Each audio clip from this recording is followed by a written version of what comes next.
Hi guys, मैं हूं doctor Apoorva. आजकल ये बात बहुत फैल रही है कि non stick cookware, Teflon coated cookware, aluminium cookware, इन सब चीज़ों की वजह से कैंसर का रिस्क बढ़ता जा रहा है। तो ये बात सही है या नहीं, चलिए जानते हैं आज के वीडियो में। टेफ्लॉन इतना जाना पहचाना है कि ऐसा लगता है कि सारे नॉन स्टिक कुकवेयर या जो भी है, पॉट्स है, पैन्स है, नॉन स्टिक की सारी चीज़ें टेफ्लॉन से ही बनी है। लेकिन ये सही नहीं है। All non stick cookware is not made of Teflon. Teflon बस एक ब्रांड नाम है एक केमिकल का, जिसका नाम है PTFE, पॉलीटेट्राफ्लोरोइथिलीन। टेफ्लॉन को कोटिंग में बहुत सारे प्रोडक्ट्स में इस्तेमाल किया जाता है, जिसके वजह से एक नॉन स्टिक लेयर बन जाता है और फ्रिक्शन भी कम हो जाता है। इसीलिए इसे नॉन स्टिक कुकवेयर में ज्यादातर इस्तेमाल किया जाता है। बट टेफ्लॉन कोई नई चीज नहीं है। ये केमिकल 1940 से बनाया जा रहा है और इसे फार्मास्यूटिकल इंडस्ट्रीज में, ऑटोमोटिव इंडस्ट्रीज में, हीट लैंप्स में, इलेक्ट्रिकल बल्ब्स में भी यूज किया जा सकता है। और आपको पता नहीं होगा, लेकिन आपके घर पे ऐसे कई सारी चीजें पड़ी होगी जो टेफ्लॉन की बनी है। तो हम कभी कभी नोटिस करते हैं कि जब हम नॉनस्टिक कुकवेयर में खाना बनाते हैं तो जो पुराना हो गया होता है अपना नॉनस्टिक का पैन, तो उसमें थोड़ी सी फ्लेक्स वगैरह निकलने लगती है और वो कभी कभी खाने में आ जाती है। तो क्या ये फ्लेक्स या तो फिर स्क्रैपिंग्स जो भी अपने नॉनस्टिक कुकवेयर की कभी कभी निकलने लगती है, वो हम खा ले तो क्या हमको कैंसर हो सकता है? क्या ये हानिकारक है? तो इसका जवाब है नहीं। अगर आप थोड़े बहुत वो फ्लेक्स या तो फिर स्क्रैपिंग्स खा भी लेते हैं तो वो बस आपके बॉडी से पास हो जाएगा और आपको कोई रिस्क नहीं होगा। तो ये जो कंसर्न है टेफ्लॉन के ऊपर, तो वो एक्चुअली टेफ्लॉन के वजह से नहीं है। दरअसल टेफ्लॉन के मैन्युफैक्चरिंग में एक केमिकल यूज किया जाता है टेफ्लॉन को बनाने में। तो वो केमिकल है PFOA, परफ्लोरो ऑक्टेनोइक एसिड। तो ये जो कंसर्न है टेफ्लॉन और कैंसर का, तो वो दरअसल PFOA के वजह से है। तो क्या PFOA सच में कैंसर कॉज कर सकता है? तो ये जो PFOA केमिकल है जो लैब में एक्सपेरिमेंट्स की जाती है एनिमल्स पे, रैट्स पे, तो उनमें एक जरा सा थोड़ा सा रिस्क है कि ट्यूमर डेवलप हो सकता है।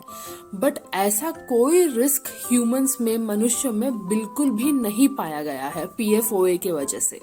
और ये बात IARC यानी कि international agency for research on cancer known human carcinogens, यानी कि जो ह्यूमंस में कैंसर कॉज कर सकते हैं ऐसे केमिकल्स के लिस्ट में भी PFOA नहीं है। और अमेरिकन कैंसर सोसाइटी भी यही कहती है। और एक बात यह है कि जब तक टेफ्लॉन का मैन्युफैक्चर हो जाता है और जो आखिर में जो टेफ्लॉन के नॉनस्टिक बर्तन, पॉट, पैन या बन जाते हैं, तो उसमें PFOA बचता ही नहीं है और टेफ्लॉन की वजह से तो कैंसर होता नहीं है। और जो PFOA केमिकल है, ये अपने एनवायरनमेंट में भी पाया जाता है। ये हवा में, पानी में, जो मैन्युफैक्चरिंग प्लांट्स के सराउंडिंग में होते हैं वहां पर होता है, इलेक्ट्रिकल वायरिंग में, ऑटोमोटिव पार्ट्स में, ड्रेप्स में, या तो फिर जो स्टेन रेसिस्टेंट क्लोथिंग वगैरह होता है उनमें भी होता है। और एक इम्पॉर्टेंट चीज ये है कि PFOA का इस्तेमाल टेफ्लॉन बनाने में 2013 तक हो रहा था। 2013 से जो भी टेफ्लॉन के प्रोडक्ट्स है या तो फिर जो भी टेफ्लॉन कोटेड प्रोडक्ट्स है, कुकवेयर है या जो भी है, वो PFOA का इस्तेमाल नहीं करती है। तो आपको अभी तक पता ही चल गया होगा, टेफ्लॉन से तो वैसे भी कैंसर का कोई रिस्क नहीं है, PFOA से भी डायरेक्ट लिंक नहीं है ह्यूमंस में कि कैंसर हो सकता है। लेकिन ये जो बात फैल रही है कि नॉनस्टिक कुकवेयर से कैंसर हो सकता है, तो वो किस वजह से है? तो आपको रिस्क बस इसका हो सकता है कि मान लीजिए आपने एक एम्प्टी नॉनस्टिक पैन को गैस के ऊपर हाई फ्लेम पे छोड़ दिया 1 से 2 घंटे तक, और उसमें से फ्यूम्स निकलते आ रहे हैं बहुत समय तक। तब आपको एक फ्लू लाइक इलनेस यानी कि फीवर हो सकता है, थोड़े ब्रीथिंग में डिफिकल्टी हो सकती है, बस सिर्फ ये फ्लू लाइक इलनेस हो सकता है, कैंसर नहीं। जब भी आप फूड या तो फिर कोई लिक्विड डाल देते हैं पैन में, तो जो उसका नॉनस्टिक कोटिंग होता है तो वो ज्यादा हीट होने से बच जाता है और फिर कोई रिस्क नहीं होता। तो आप बॉइलिंग कर सकते हैं, बेकिंग कर सकते हैं, फ्राइंग कर सकते हैं। ये सारे टेम्परेचर्स और methods of cooking nonstick cookware में सेफ है। तो चलिए चलते हैं बाकी के कुकवेयर के तरफ, यानी कि एल्यूमिनियम, कॉपर, एक्सेट्रा एक्सेट्रा। तो 1 बाय 1 देख लेते हैं। पहले बात करते हैं एल्यूमिनियम कुकवेयर के बारे में। एल्यूमिनियम मेनली फूड से आ सकता है, लेकिन वो हवा में हो सकता है, मिट्टी में हो सकता है, पानी में हो सकता है।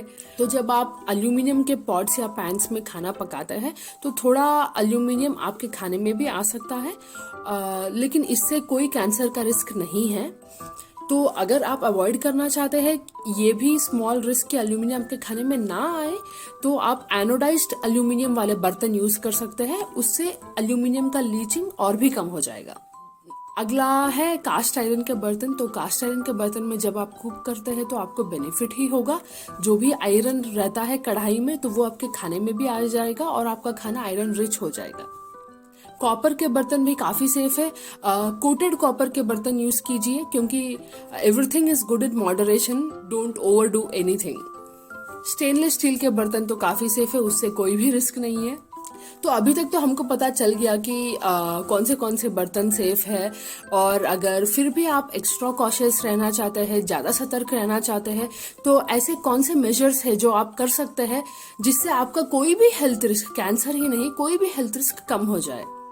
तो पहली चीज ये रहेगी कि नया टेफ्लॉन का, नया नॉन स्टिक का बर्तन यूज कीजिए, या तो फिर एल्यूमिनियम, कॉपर या जो क्ले के पॉट्स, मिट्टी के बर्तन होते हैं जो हम ट्रेडिशनली यूज करते हैं, आयरन की कढ़ाई, ये सब आप यूज कर सकते हैं।